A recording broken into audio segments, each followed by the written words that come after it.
saudara-saudara, adik-adik, juga bapak-bapak, para musyawirin, telah sama-sama kita tahu baru selesai tugas berat kita menahan nafas, menahan rasa cemas, menahan rasa was-was dengan 3 pilar utamanya adalah sadar, sabar, dan kemudian belajar. Pilpres itu usai, artinya ke depan itu tidak lagi ada problem.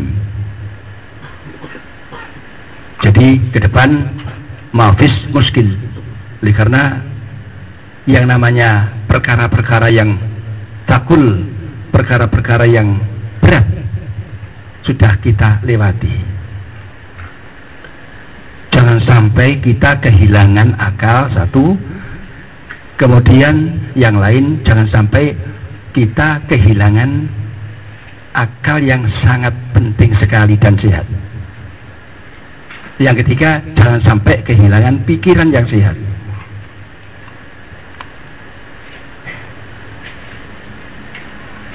Mari bersama kita doakan, mudah-mudahan pertama sekali para ulama kita, para sesepuh kita, para kiai yang kita kagumi, terutama sekali kiai-kiai yang mendidik kita baik secara langsung ataupun yang indirect, tidak langsung, panjang usia, panjang umur, dan selalu mendapatkan ampunan dari Allah SWT.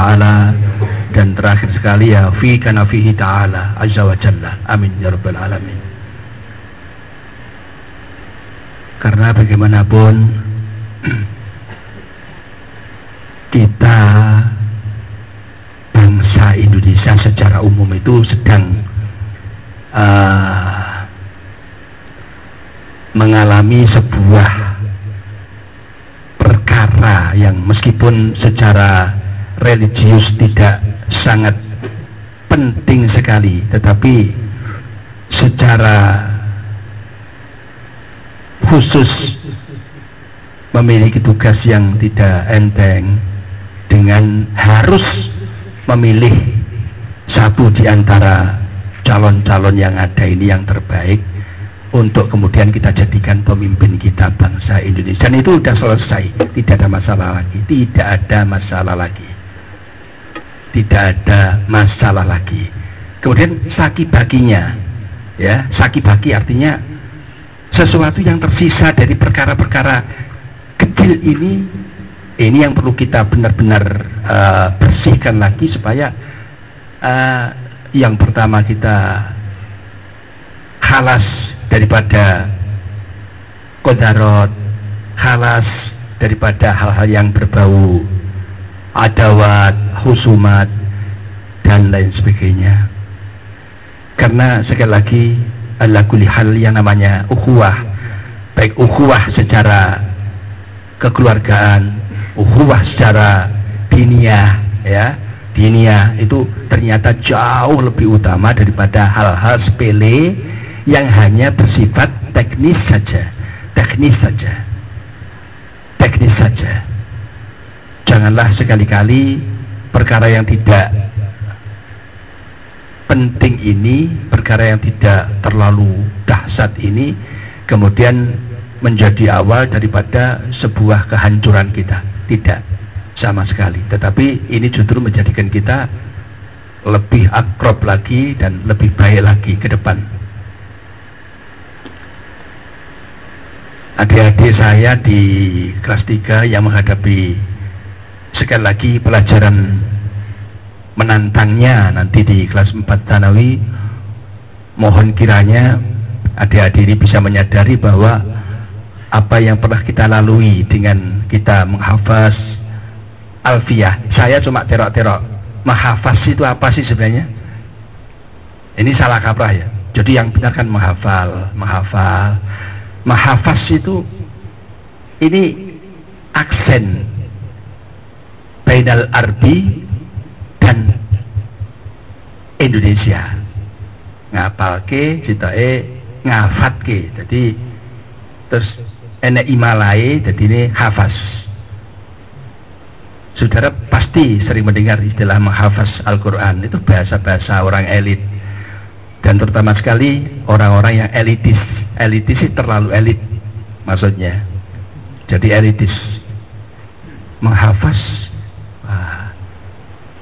Di belakang tadi Romo Yai Atok ya sempat dawuh anak saya lagi tahafud. Nah ini bahasa lain lagi nih, tahafud ya. Tahafud jadi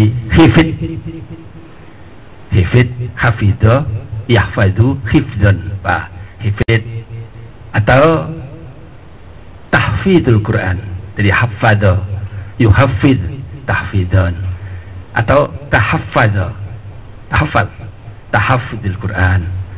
Nah itu tadi baru ada pelajaran baru buat saya ditularkan yang adik-adik kelas 3 Sanawi.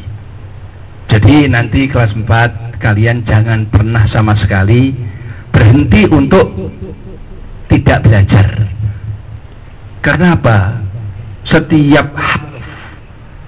Setiap lembar, setiap baris ya yang menjadi pelajaran kita di kelas 4 itu adalah merupakan satu didikan yang luar biasa sekali. Tadi di awal saya bicara ada bahasa metode yang berbeda-beda, guru dengan segala perbedaan karakternya itu membuat kita lebih luar biasa canggih, lebih pandai menangkap sesuatu, memahami sesuatu. Dan ada satu pelajaran saya yang pernah saya peroleh dari orang tua saya. Di antaranya kita tuh sering mandi. Sering mandi itu membuat kita pertama lebih tenang. Lajeng nomor kali seringnya kita mandi ya, itu membuat kita tuh lebih nyaman, gampang menangkap persoalan yang sulit, kemudian menerima dan memahami sesuatu yang menjadi pelajaran kita tuh bukan sesuatu yang terlalu elok, terlalu indah, biasa. Tetapi kalau kalian tidak sering mandi, bahkan tidak pernah mandi, itu persoalan yang tidak hanya saudara sendiri yang rugi, tetapi orang lain, tetangga saudara, teman saudara rugi. Akan banyak sekali persoalannya. Iya. Dalam hal ini saudara-saudara boleh tanya sama ini teman saya Mas Pendi ini ya, karena beliau jarang mandi. Terus minta di awakibihi saya tidak sehat. Itu saja, gampang dah. Itu saja. Yang lainnya coba yang jauh lebih sepuh, Romo Ikidin, Romo Kida, Romo Ki Fuad. Nah, luar biasa. Kenapa? Bi'ah dan bitonahnya itu semuanya mandi. Nah, lingkup miliunnya itu semua mandi. Di sini yang mandi cuma satu orang, tidak pernah dekat sama saya. Jadi bi'ah saya ini orang-orang yang tidak mandi, jarang mandi. Masya Allah. Kecuali kalau kiainya udah bilang begini, waduh, ngelemeng. Saya cuma bahasa isyarat. Bahasa isyarat, bahasa yang sifatnya ironi. Saya gunakan bahasa ngelemeng itu apa? Fil hawa. Di dalam kamar saya itu kan ada AC ya, AC yang dalam bahasa Arabnya al-mukayyif. Ada mukayyif itu dia dipasang itu daiman sarmadan ya. Iya. Jadi ya naharan lailani terus-menerus menggunakan mukayyif, terus sampai saya tidak berhenti. Terus begitu. Dan akhirnya saya kan merasa enak ya, karena walaupun Mas Beni gak pernah mandi 10 hari, karena adanya AC itu kan tidak ada bau apa-apa. Cuman ketika AC-nya mati, nah, terkumpulnya bau seminggu oleh Mas Pendi itu bareng-bareng menyerang hidung saya. Jeleng. Saudara pernah enggak barangkali menggunakan PPO, Pak Pong Oil, ya? Itu kan walaupun tidak bersuara ya, tapi kan rasanya seperti mak deng gitu. memang tidak bersuara. Nah itu manteknya gitu. Deng, nah itu ya gitu. Jadi begitu listrik mati, semua berhenti, ya sudah. Mulek lah, mulek ini saya ganti dalam bahasa vulgarnya ngelemeng di. Kok udah begitu mandi, ampun mandi. Nanti berkeringat lagi, begitu lagi, mubeng lagi, masya Allah. Nah, supaya kalian cepat memahami pelajaran yang kalian anggap sulit, ini salah satu kuncinya, ya. Kuncinya itu adalah selalu berbau wangi, selalu berbau sedap dan segar. Nah, ada salah satu teman saya lagi namanya Yazid. Yazid itu yang namanya saya ganti Said. Said ada dua tujuan saya. Yang pertama supaya baunya lebih sedap. Yang kedua ada teman saya para habaib, ya para habaib, para syaraif, cewek-cewek cakep dari Arab tuh bisi saya. Pak Yai jangan pernah punya anak buah namanya Yazid ya, ganti namanya, bahaya itu, luar biasa. Itu lawannya Muhammad sallallahu alaihi wasallam itu. Dulu, tanya apa? Wah ngaten gitu. Saya ganti Said. Tetapi tahu nggak apa yang terjadi? Nah, mandi sehari 2-3 kali, tetapi baunya malah sangit.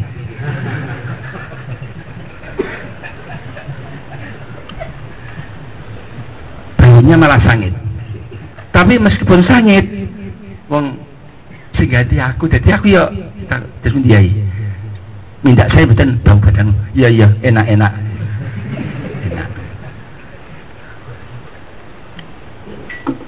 Saya alhamdulillah ini ya selama bertahun-tahun di kamar ya, dari bawah sana pindah ke sini cuma untuk menghindari kebisingan karena terlalu banyaknya orang-orang di sebelah saya, di kanan kiri saya. Ya Allah, luar biasa.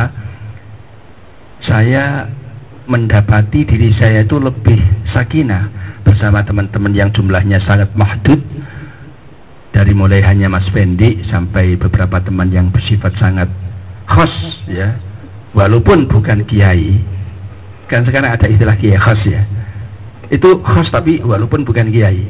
Di kamar saya mendapatkan sebuah ketumakninahan, kesakinahan. Pertama, saya lebih bisa meresapi dunia. Lalu beberapa hal yang ketika saya memiliki fikih yang bagus tidak terfikirkan, ketika di kamar dengan jumlah teman-teman yang terbatas itu, saya menjadi teringat dan terfikir. Alhamdulillah, saya nikmati luar biasa. Apalagi tatkala ada lampu yang remang-remang, kula ngrungokne radio isi wayangan ngoten niku, masalah luar biasa, nikmat sangat luar biasa.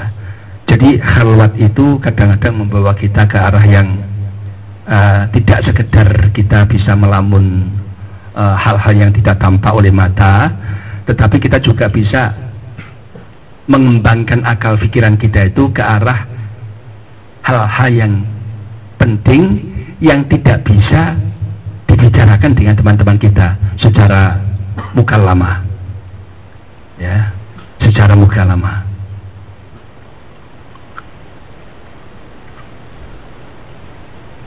Fenomena banyak di dalam kamar saya itu. Ini sekedar menceritakan ya. Jadi supaya kalian tahu ya, betapa nikmatnya khalwat.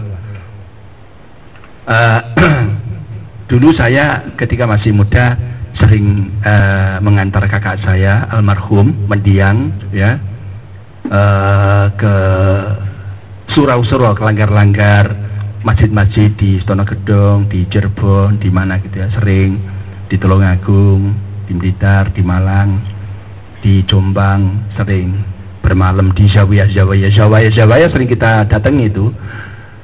Kemudian saya memperoleh berbagai pelajaran dari mulai para juru kunci sampai kepada penunggu masjid, penunggu surau-surau, penunggu makom-makom. Di sana saya mendapatkan pelajaran yang luar biasa banyak tentang bagaimana bersabar, bagaimana hidup, dan bagaimana persiapan dan lain sebagainya, banyak sekali. Itu. Nah, di kamar saya juga alhamdulillah begitu. Cuma sayangnya bukan pelajaran bagus yang saya terima dari Mas Pendi itu. Jadi sekali lagi itu yang ada cuman ruwet, bukan main banyaknya, ruwet sekali. Coba kalau saya melek, dia tidurnya itu mendengkur. Bukannya tidur yang membawa orang lain itu tidak terganggu. Tidur yang modelnya itu sing melek malah kepribenan. Padahal kalau logika, mohon maaf nih kalau tidak salah kan, si darani wong kepribenan wong turu oleh wong melek. Jadi wong melek kepribenan wong turu. Di situ terjadi. Masya Allah. Dan cilomet tenan. Tapi pelajarannya kan banyak sekali. Dari mulai kita bisa mengambil sebuah hikmah bahwa at-tauhid, ya. Jadi tauhid itu sesuatu yang dahsyat, sakral, maha penting. Selamat tidak selamatnya kita itu tergantung bagaimana tauhid kita kepada Allah Azza wa Jalla. Bagaimana pelaksanaan daripada Islam kita secara menyeluruh, secara utuh, tanpa terpecah-pecah.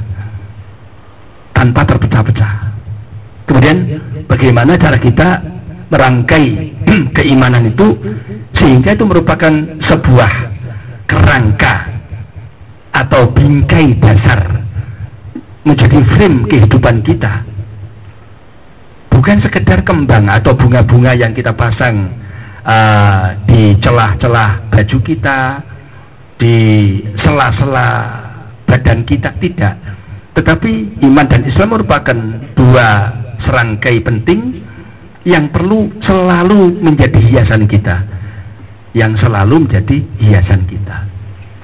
karena dengan iman kita akan bisa melerai itu artinya menenteramkan hati kita ketika hati kita panas, kemudian menekan dada kita ketika kita marah, ila akhirih itu singkatannya alakho, ya, alakho, ila akhirih.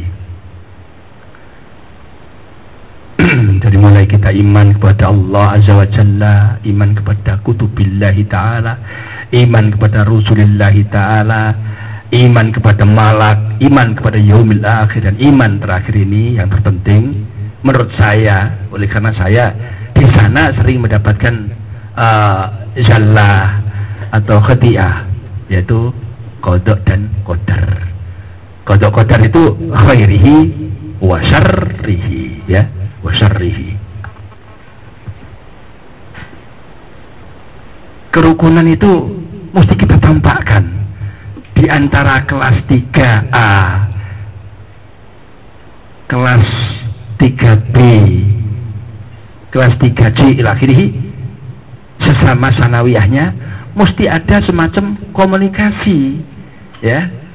Komunikasi ini penting kita bangun supaya pemahamannya akan lebih gampang. Tadi saya katakan bahwa setiap guru memiliki didaksi dan metode yang berbeda-beda, tetapi dengan satu tujuan, yaitu minterke kalian adik-adik kelas 3. Bagaimana mungkin kita bisa memahami 5 unsur karakteristik yang berbeda kalau tidak ada komunikasi, baik secara horizontal sesama murid sampai kepada komunikasi yang bersifat vertik. Nah, vertik ini kalian dengan Pak Guru, Pak Kiai, dan lain-lain.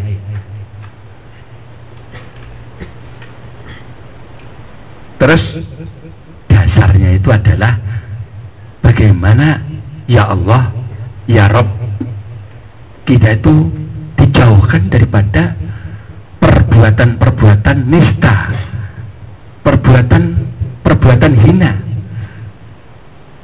Sudah hina dari sisi perbuatannya, memperhinakan kita sebagai pelakunya. Alangkah sangat sakit dan ruginya. Nah, di situ kemudian kita akan dituntut oleh keadaan supaya kita segera lari kepada Allah Ta'ala, lari dalam arti benar-benar menganggap Allah adalah mafar, Allah adalah zat ingkang saged menyelesaikan perkara-perkara kita. Curhat kita adalah dengan cara al-munajat. Curhat kita hanya kepada Allah Azza wa Jalla, tidak ada lainnya. Bukannya curhat melalui HP, ya, bukan. Tetapi curhat ini di kala malam. Makanya kan kita mestinya kan membiasakan dari mulai sholat lail itu tahajud, sholat water, kemudian salat taubat, ya. Nah, itu bagus sekali, bagus sekali. Budaya kita yang tidak lagi pernah kita lakukan adalah budaya meminta maaf. Budaya meminta maaf itu adalah budaya yang beliau Rasulullah sallallahu alaihi wasallam itu sering lakukan berkali-kali.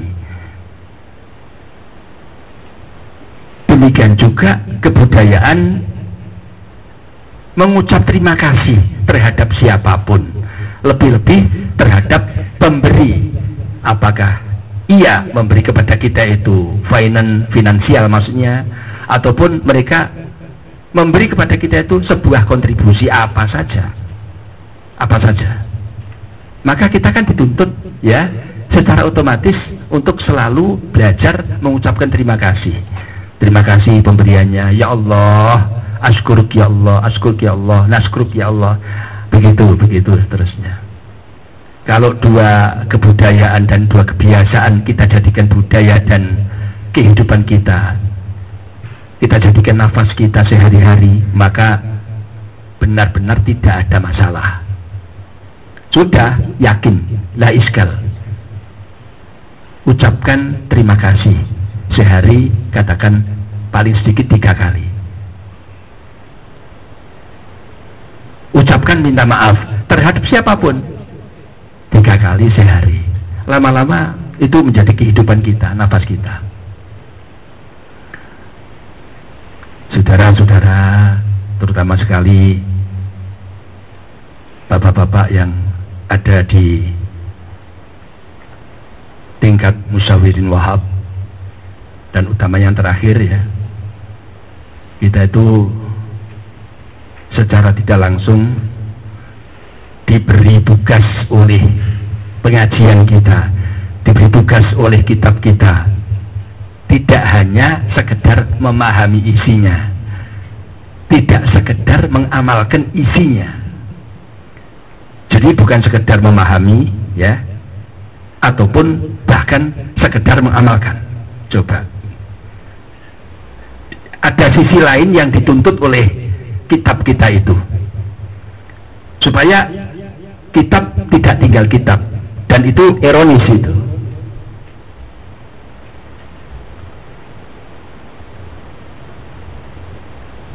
Bagaimana cara kita selalu terhadap apa yang kita pelajari, yakni terhadap kitab kita itu, wahab kita itu, ada perasaan alaqoh secara batiniah, alaqoh secara dakhiliyah, supaya ada semacam sambung rasa, ada kecintaan kita, seperti saya pernah bilang berkali-kali terhadap siapa saja yang tidak beremosi. Pondok ini anggaplah memiliki jiwa. Pondok ini hakikatnya, kalau kita pahami secara sufi, memiliki ruh. Pondok pesantren itu secara institusi dan kelembagaan memiliki ruh, memiliki jiwa. Oleh karena itu, mari kita hargai pondok kita itu. Cara menjeritnya tidak sama dengan kita. Kita kalau menjerit, ya, kalau kita ini siah, teriak, itu bukan pakai lisan, pakai hati. Pondok mungkin juga demikian. Jadi mari kita hormati pondok kita itu dengan tidak memperlakukannya secara semena-mena, secara semena-mena. Kalian semua mungkin bisa tidak punya malu, ya, karena malu tidak bisa dipaksakan atas diri kalian secara individu. Tetapi pondok ini sesungguhnya memiliki perasaan haya, karena pondok itu pasti punya marwah, ya.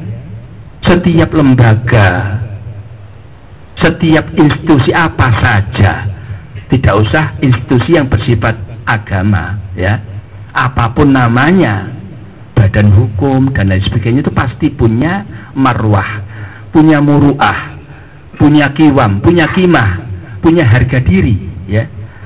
Jadi janganlah kita sekali-kali mempermainkan dengan cara memperlakukan pondok secara kelembagaan dengan semena-mena.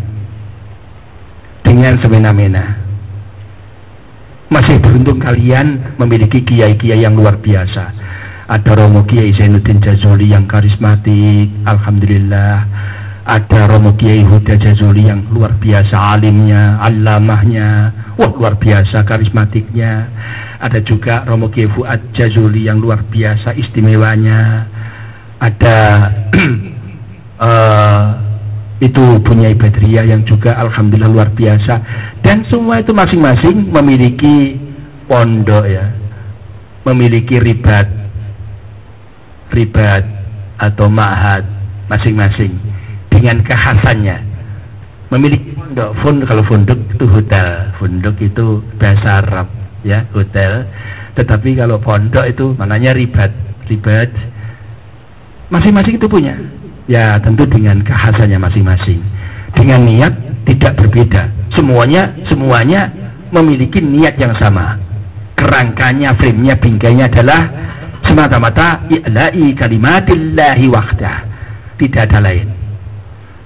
Jadi rangkanya li'i'la'i kalimatillahi azza wa jalla wahdah.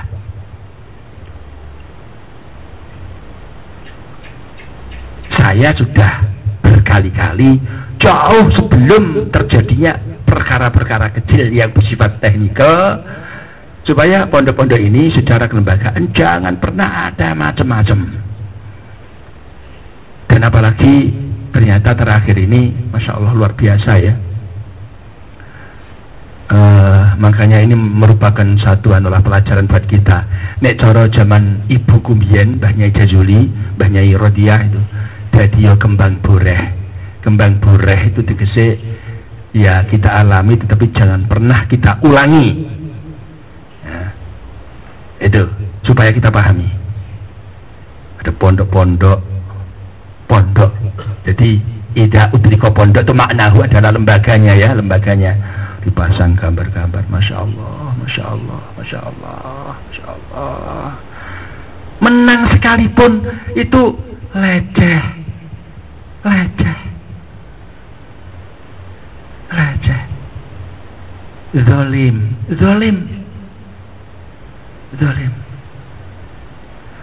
Zalim itu kalau pengertian fikih dan sufi hampir bareng-bareng satu pendapat, satu visi, yaitu ada dua macam: zalim ala nafsihi dan zalim terhadap orang lain, katut.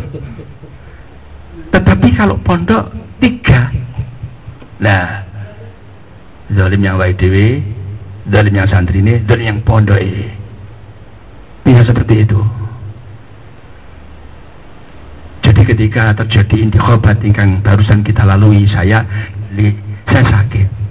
sakit itu kadang-kadang membawa nikmat. Di antaranya seperti saya ini, benar-benar merasakan luar biasa nikmat, karena ketika terjadi huru-hara, ketika terjadi di sana sini itu perang urat nadi, urat saraf, dan urat-urat yang lain, saya di kamar itu kelonan sama Mas Pendi, luar biasa. Kita berbisik-bisik, bercurhat-curhat biasa, ngomongin masalah. Waduh, asik-asikan pokoknya. Piye bojomu? Nah, bojo sampean terus pundi? Saya enak itu loh. Enak banget. Asik. Betul sampai zaman di mana para tokoh-tokoh yang kita sembah sudah pada cincing sarung, terus jadi ingat bambu runcing. Ketika para tokoh yang punya kumis tebel dengan dipelintir kecil, ingat, mohon maaf, itu tokoh Betawi itu ada kan, si Pitung punya wakil namanya si J.E. J.E itu wakilnya si Pitung. Seperti itu. Saya tidak menerima tamu terutama yang kira-kira punya kaitan secara politis. Jadi walhasil penutupnya begini, pondok jangan pernah lagi dijadikan alat untuk sesuatu yang bersifat politis dan politik. Karena siasah itu maknanya siat-siut. Sia-sia sama, lebih guyonnya lagi. Ya, sia-sia, siasah berbeda. Paling janggilan itu kan sia-sia. Kenapa? Katanya kalau menurut kalian kelas 3 ini kan apa namanya?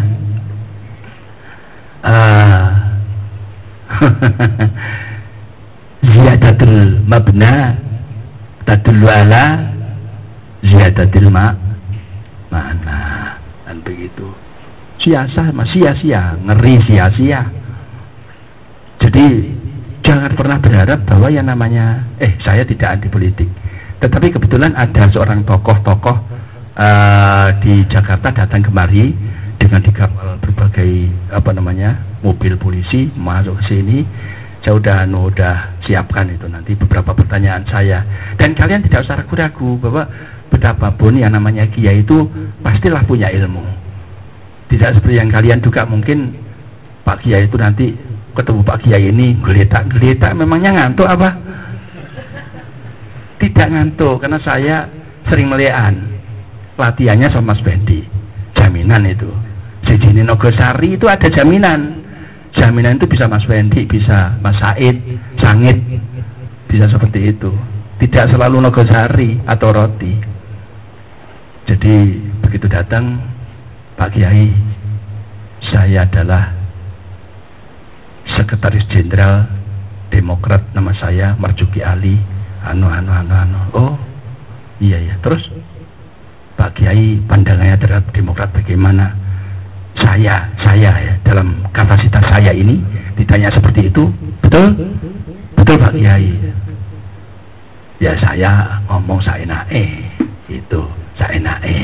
Ya di sana sini ada cubitan-cubitan berat sekali. Tetapi saya karena terbukanya, dia itu agak sedikit kaget ketika keluar. Beliau bilang sama ini Kang Jamil ini, saya belum pernah nemui kiai seperti ini. Aneh tapi orangnya antik sekali, antik, berani karena benar, takut karena terbirit-birit. Saya tidak takut karena tidak bisa lari.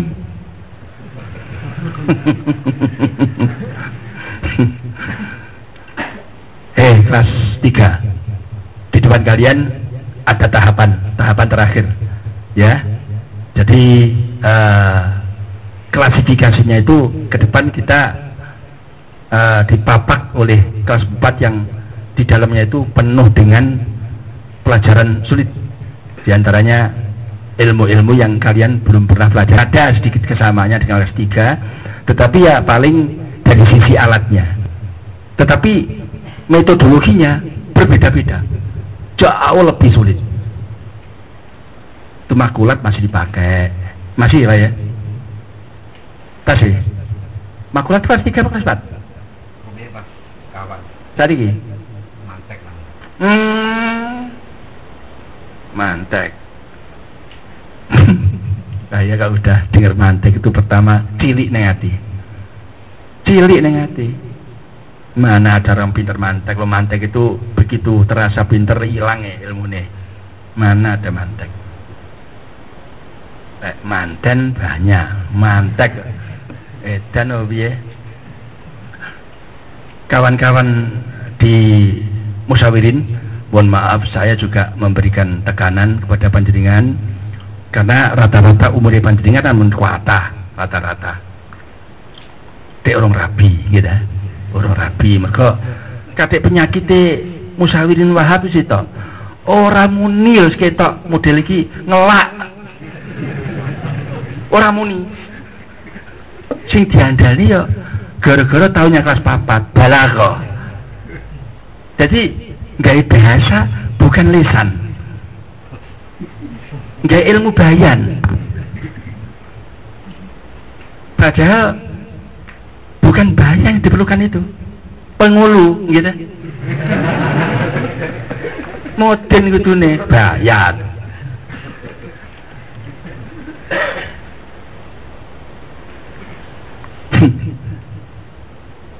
Ada bapak-bapak dari keamanan di Pondok Indah itu, namanya Pak Umar Yunus, mungkin beliau ada. Ya jalannya pengen rapi mereka mengingat usianya sudah tua. Nah tua itu haknya berapa? Ditanya begitu bingung. Kate lho pira? Neng kita pira kate? Neng kita pira enek, umum enek, sing enek beliau sendiri.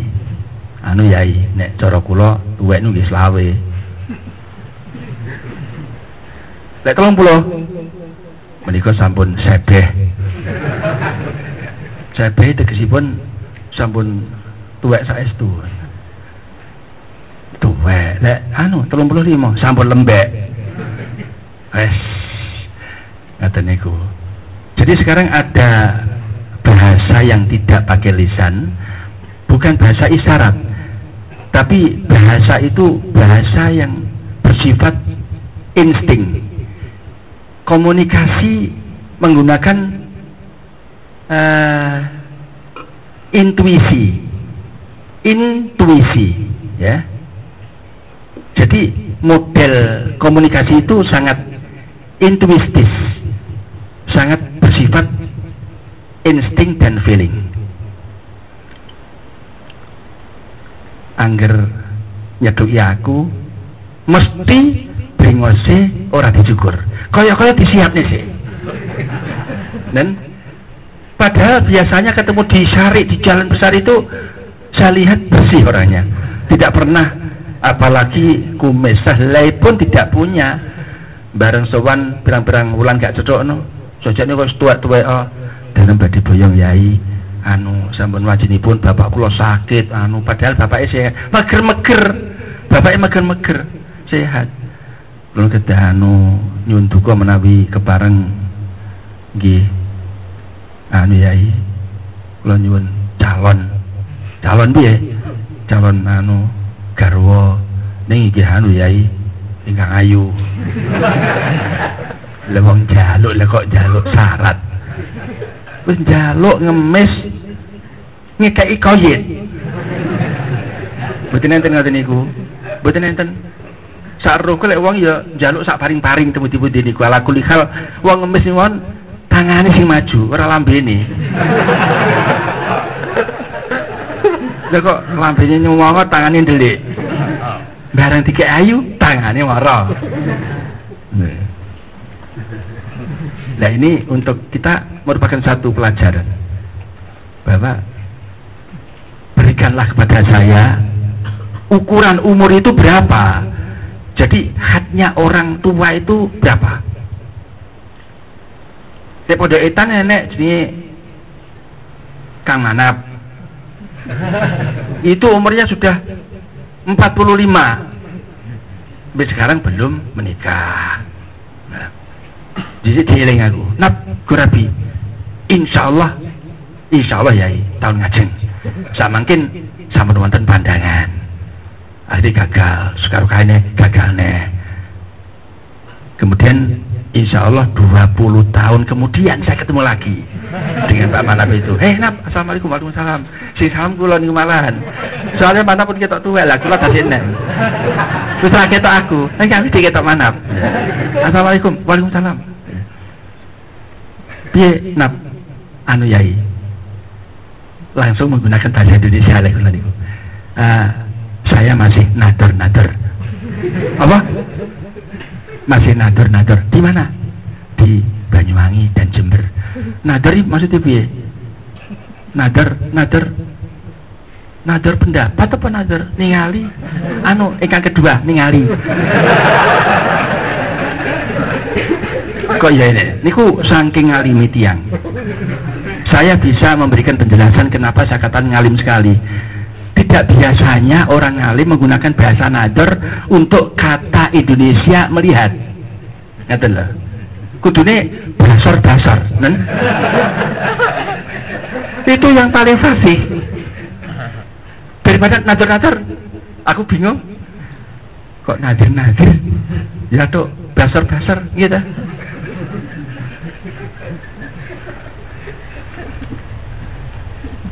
Dah, nembe niku anu kira-kira 1,5 tahun yang lalu nembe niki pagi malih.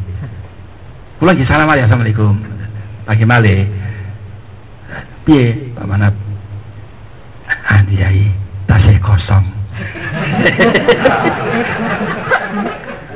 Kosong niku kalah saged utlah gitu. Terus faroh nggih saged kosong niku. Ya Allah Gusti, Masya Allah. Dikesipun anu Pak Manap napa niku nihil. Soale jaman yai saged matur malih. Sami alasane kados sing wis-wis. Tadi nak niki dipundi kula jadi pengen anu yai. Terakhir niki pengen boyong. Jadi kula padosi mangke sak kecekele badhe kula rabi. Kula badhe sampun gadah akidah tunggal ingkang awis sanget. Rupinipun pokoke tak cekel tak rabi. Copo ae. Tegese ora mawas napa radhillah napa jamilah mboten penting. Pokoke kesentuh langsung dadi. Dan nah kula setuju. Iya, setuju banget aku, setuju banget. Hati-hati loh ya. Agar kabangen mergo umure pun kathah niku. Kang Manap niku umure pun 30 berapa, Pak? 39. Coba kita 39. Wong inggo ganteng pinter. Ganteng saestu niku. Kadhe niku turun kiai. Ngalim tiange, ngalim banget. Ning ngalim ritek ganteng ritek. Wong butine gak payu.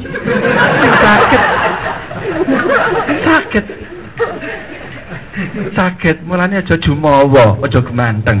Sakit. Wong wedok angel-angel gampang lho. Modele wong wedok niku jan telek tenan. Telek. Salah. Milani.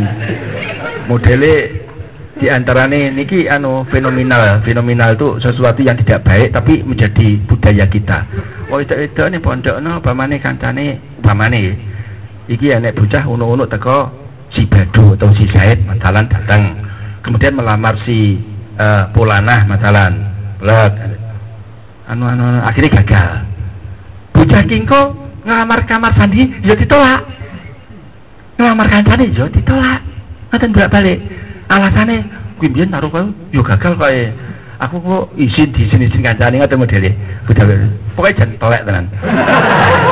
Ora yu ora elek budal. Dadi enten bi'ghali, enten jual mahal. Jual mahal rupane elek ambune gak enak. Kula ni paling gak seneng enek wong wedok kemayu. Kula sing nang sewu Mas, nang sewu ni. Kula niki ukuran kula mesti tok ngukur wong wedok iki. Wong wedok angger ambune wangi seger cair mayu manis luar biasa pengek. Lek kula salah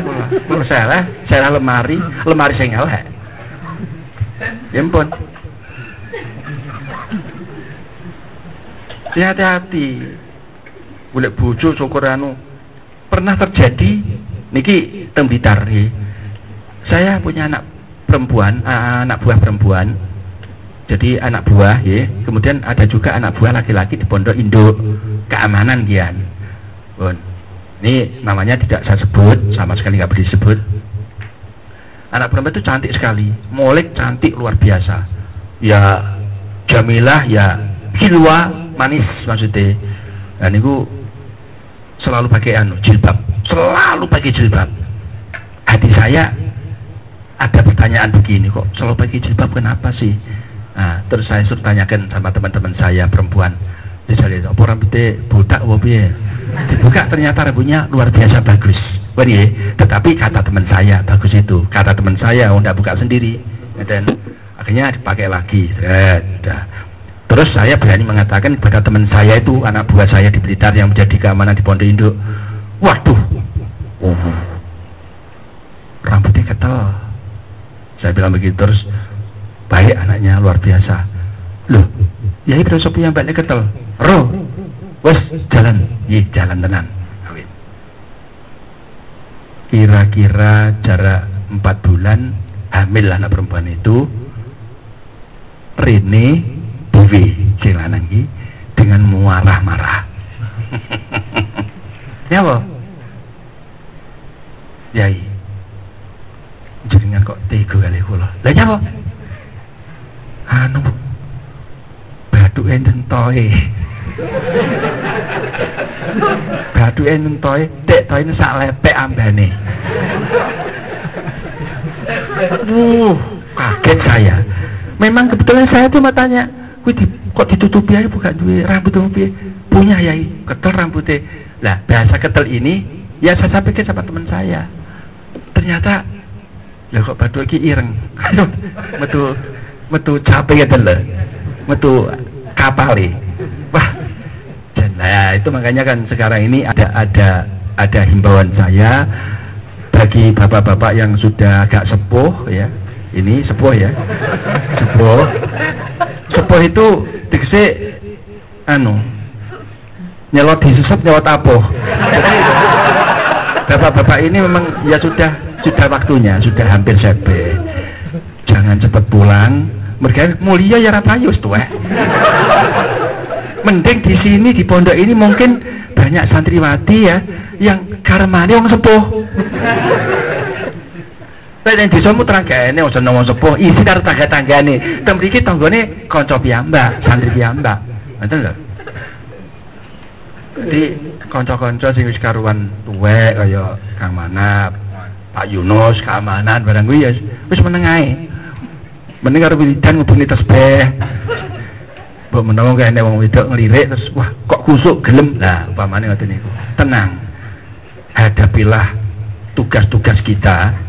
Karena di atas pundak kita yang kanan dan kiri ini terpikul beban yang tidak ringan, ya tidak kecil.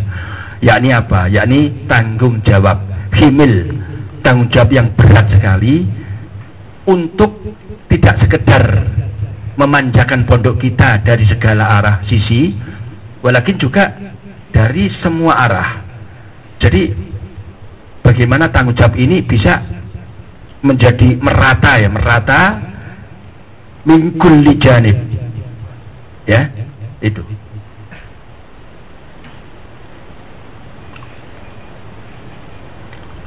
Jane kula ini betul sakit pidato asli, ini betul sakit pidato. Menjaga. Ning karena ini tidak salaman, makanya kan saya perlama pidato ini supaya paling betul niku napa niku sakit di tinggi pengen mood.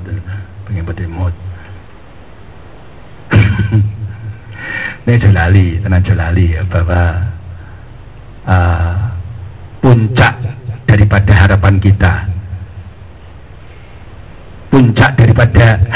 kita di dunia itu kan sesungguhnya adalah mardatillahi azza wa jalla, ridha Allah SWT. Itu saja sebenarnya yang terpenting. Jadi ghayatu hayatina ini sesungguhnya cuma satu, yaitu ridha Allah subhanahu wa ta'ala. Jadi masalah-masalah rabi, masalah rapayu, masalah laris, itu adalah masalah-masalah yang bersifat duniawi. Nek wis imane tebel, tingkat tasawuf tinggi, kemudian benar-benar menganggap pelajaran dari Ibni Athaillah As-Sakandari hikam itu adalah merupakan satu kewajiban, keharusan.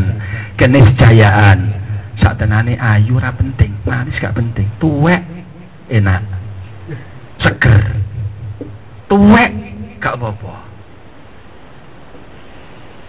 cepet mati ganti.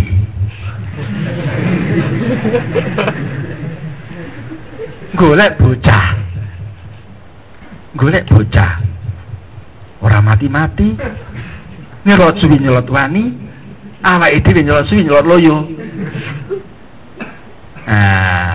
Jadi sesungguhnya menggunakan mizan, menggunakan mikyal ya, karena parameter kebahagiaan, parameter as-sa'adah itu adalah parameter yang sifatnya sangat hissi itu, nisbi. Bagaimana mungkin orang bisa diukur hanya dengan secara kulit? Itu cakep, luar biasa, hidungnya mancung, matanya mencorong, wah luar biasa hebat, lehernya jenjang. Memangnya pegawai negeri apa penjenjangan? Enak aja. Jadi ternyata sekali lagi parameternya itu sulit. Itu. Kalau kita nyembah ibu, nyembah bapak dengan membungkuk badan ketika kita kasih tangan, kita seseduan nyembah ketika kita sumungkem, itu sebuah awal dari pasti itu jaminan bahwa kita itu insya Allah nanti akan mendapatkan tempat di sisi Allah secara layak. Allahumma amin. Jadi kuncinya cuma di ibu dan bapak kita. Kaifiyai sebah salaman secara benar sekali itu bagaimana? Mari kita praktekkan kepada bapak dan biung kita.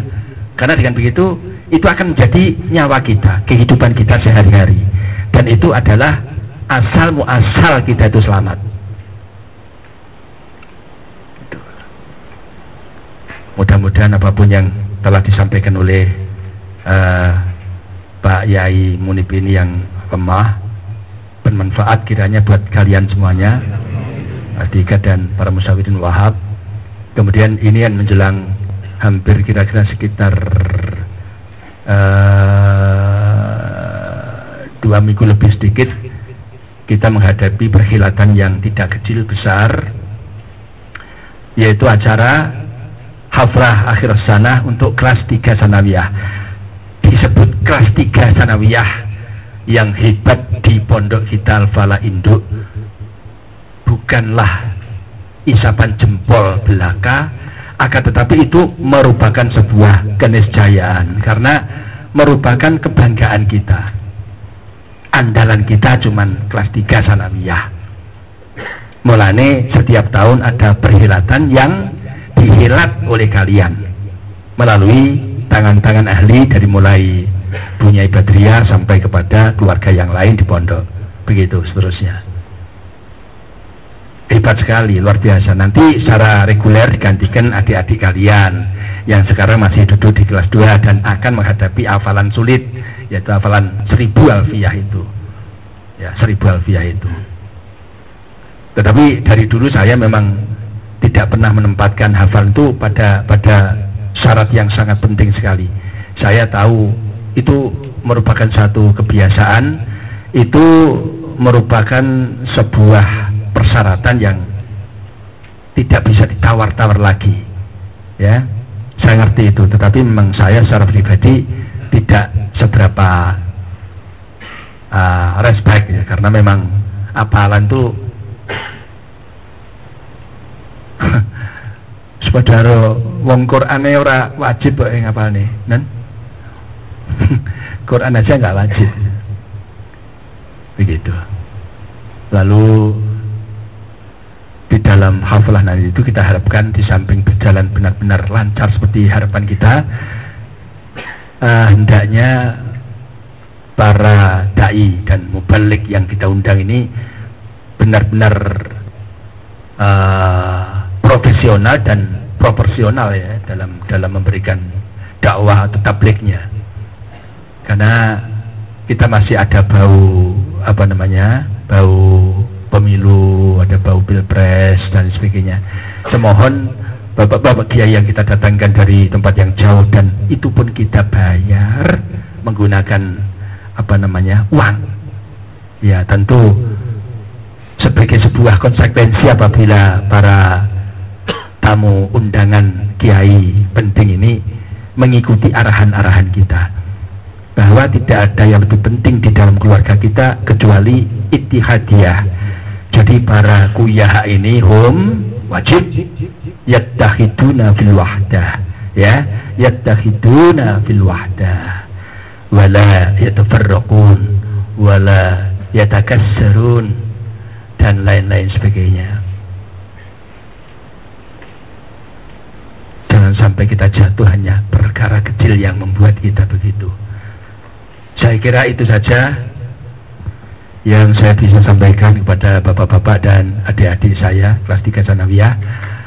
Hormatilah guru kalian, bapak ibu kalian, bagi yang masih punya, dan mari kita wujudkan kecintaan kita kepada bapak ibu ini dengan kita membacakan kepada beliau berdua Fatihah, baik pun yang masih hidup ataupun beliau yang telah mendahului kita. Lahumul Fatihah.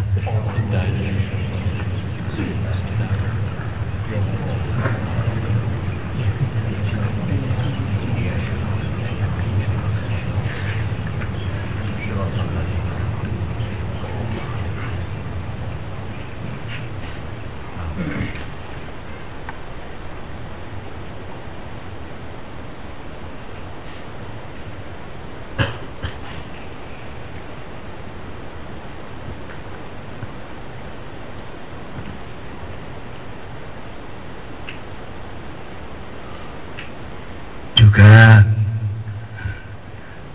mari kita doakan orang tua kita ini, baik itu bapak ibu kita ataupun yang menggantikan kedudukan beliau, yang bekerja untuk kita, ya, mencari kasab, muamalah untuk kita di dalam tugas belajar kita di pondok, dengan di backup oleh nafkah dari rumah. Allah Ta'ala mudah-mudahan selalu berikan dan limpahkan rizki yang sebanyak-banyaknya. Amin ya rabbal alamin. Amin ya rabbal alamin. Bagi keluarga kita yang sedang menderita sakit, terbaring lesu karena berbagai macam alasan sakit, Allah Ta'ala segera kasih sembuh kepada beliau-beliau di rumah, ya, di rumah, dan diumurkan panjang oleh Allah Subhanahu wa Ta'ala. Amin ya rabbal alamin. Saya malam ini agak sering menggunakan bahasa-bahasa intelek, ya, walaupun saya tidak intelek, karena sekedar tahu saya ini orangnya kan tidak biasa pidato, tetapi berani, acak begitu. Al-Fatihah. A'udzubillahi minasyaitonir rajim. Ar-Rahmanir-Rahim. Maliki yaumiddin. Iyyaka na'budu wa iyyaka nasta'in. Ihdinas siratal mustaqim, siratal ladzina an'amta 'alaihim ghairil maghdubi 'alaihim waladdallin. Amin ya mujibas sa'irin. Rabbighfirli wa liwalidayya. Amin. Alhamdulillahirabbil alamin. Alhamdulillahirabbil alamin. Allahumma shalli ala Muhammad salatan daimatan nas'aluka biha min ladunka uluman nafi'ah. Min ladunka ya Allah uluman nafi'ah, uluman nafi'ah, uluman nafi'ah, uluman nafi'ah, warzaqu wasi'ah, warzaqu wasi'ah, warzaqan wasi'ah, wal afwa wal afiyah, wal afwa wal afiyah, wal mu'afadat da'imah fid dini wad dunya wal akhirah, wal amal bit taufiq, wal amal bit taufiq ya Allah, wal amal bit taufiq, wal amal bit taufiq, wal istiqamah tammah, wal istiqamah tammah, wa husnal khatimah, wa husnal khatimah, wa husnal khatimah. Waghfir lana warhamna lana wa liwalidayna wa jamil muslimina amma bi jahin nabiy kasbil ummah sayyidil ummah wa ala alihi wa sahbihi sallim. Rabbana la tuzigh qulubana ba'da idh hadaytana wa hab lana min ladunka rahmah innaka antal wahhab, innaka antal wahhab, innaka antal wahhab ya Allah. Rabbana zalamna anfusana wa illam taghfir lana tarhamna lanakunanna minal khasirin. Rabbana zalamna ya Allah anfusana wa illam taghfir lana tarhamna lanakunanna minal khasirin. Rabbana atina fid dunya hasanah fil akhirati hasanah wa qina adzabannar. Alhamdulillahirabbil alamin. Al-Fatihah. A'udzubillahi minasyaitonir rajim. Ar-Rahmanir Rahim. Maliki yaumiddin.